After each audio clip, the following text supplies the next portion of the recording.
أعوذ بالله من الشيطان الرجيم بسم الله الرحمن الرحيم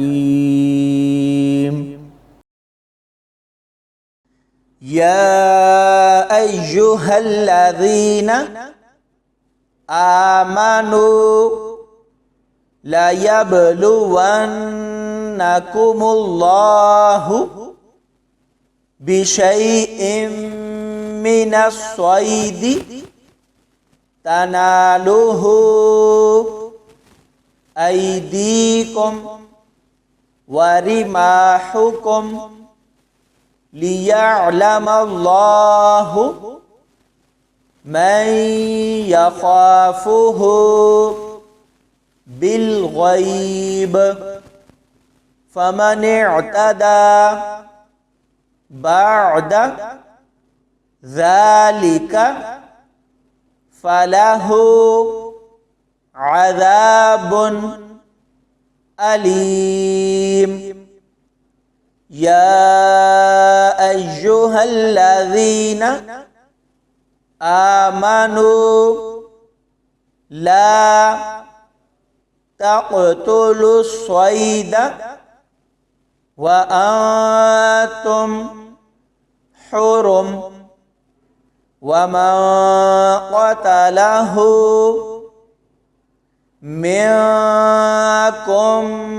متعمدا فجزاء مثل ما قتل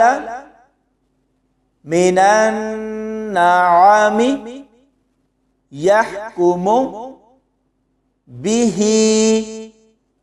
ذوى عدل منكم هديا بالغ الكعبة أو كفارة طعام مساكين أو عدل ذلك صياما ليذوق وبال أمره عفى الله عما سلف ومن عاد فينتقم الله منه والله عزيز ذو انتقام أحل لكم صيد البحر وطعامه متاعا لكم وللسيارة وحرم عليكم صيد البر ما دمتم حرما واتقوا الله الذي إليه تحشرون جعل الله الكعبة البيت الحرام قياما للناس والشهر الحرام والهدي والقلائد ذلك لتعلموا أن الله يعلم ما في السماوات وما في الأرض وأن الله بكل شيء عليم اعلموا أن الله شديد العقاب وأن الله غفور رحيم ما على الرسول إلا البلاغ والله يعلم ما تبدون وما تكتمون قل لا يستوي الخبيث والطيب ولو أعجبك كثرة الخبيث فاتقوا الله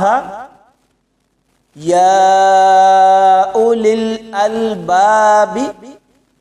لعلكم تفلحون يا أيها الذين آمنوا لا تسألوا عن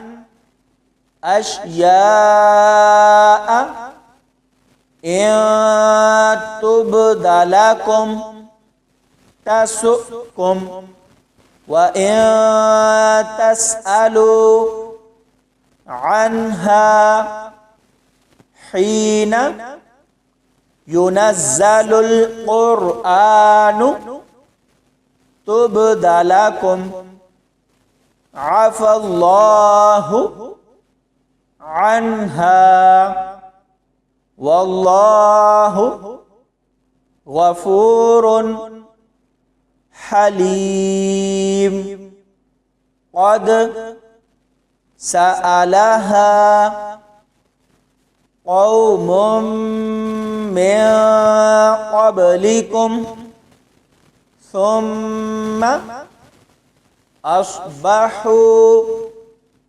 بها كافرين ما جعل الله من بحيرة ولا سائبة ولا وصيلة ولا حام ولكن الذين كفروا يفترون على الله الكذب وأكثرهم لا يعقلون صدق الله العظيم.